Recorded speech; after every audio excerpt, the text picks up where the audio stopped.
Сәлеметсіңдер ме, балалар? Бүгінгі жаңа сабақтың тақырыбы сәулетшінің өнері, искусство архитектора.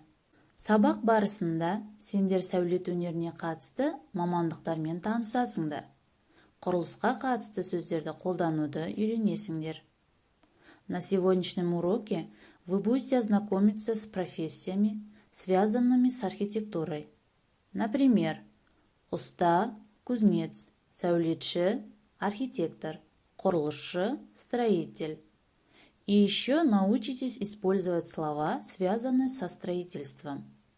Например, шатыр, крыша, баспалдақ, лестница, көлем, объем. 5-ші тапсырма. Мәтінді түсініп оқы. Давайте читаем текст вместе. Үй салғанда сәулетші ең алдымен климатқа көңіл бөледі. При строительстве дома архитектор в первую очередь уделяет внимание климату. Мысалы, құрғақ аймақтарда үйдің шатыры тегіс, терезелері кішкентай болады.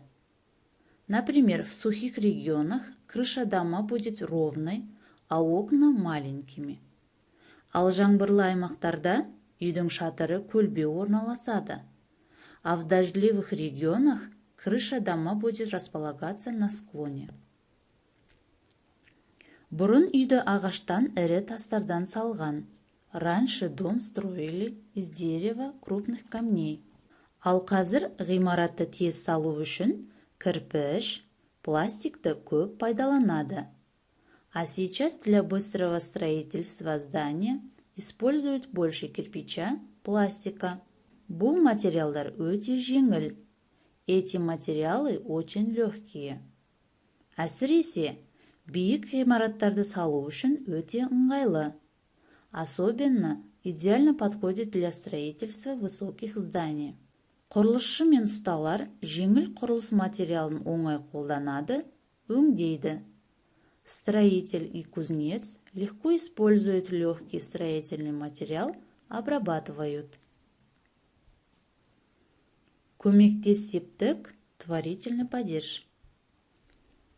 Көмектес септік образуется при помощи окончания мен, бен, пен и отвечает на вопросы кіммен, с кем, немен, с чем. Слова в көмектес септік указывают чем, при помощи чего совершается действие и всегда имеют мягкие окончания. Мен, бен, пен. Независимо от мягкости и твердости основы. Прибавляем окончание «мен», если слово заканчивается на гласные и сонорные. Например, сусабынмен, с шампунем.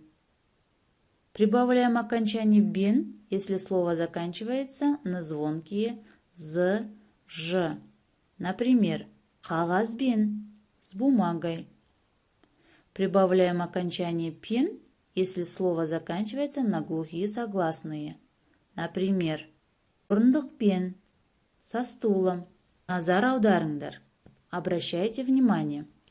Личные местоимения изменяются следующим образом при соединении окончания көмектес септік.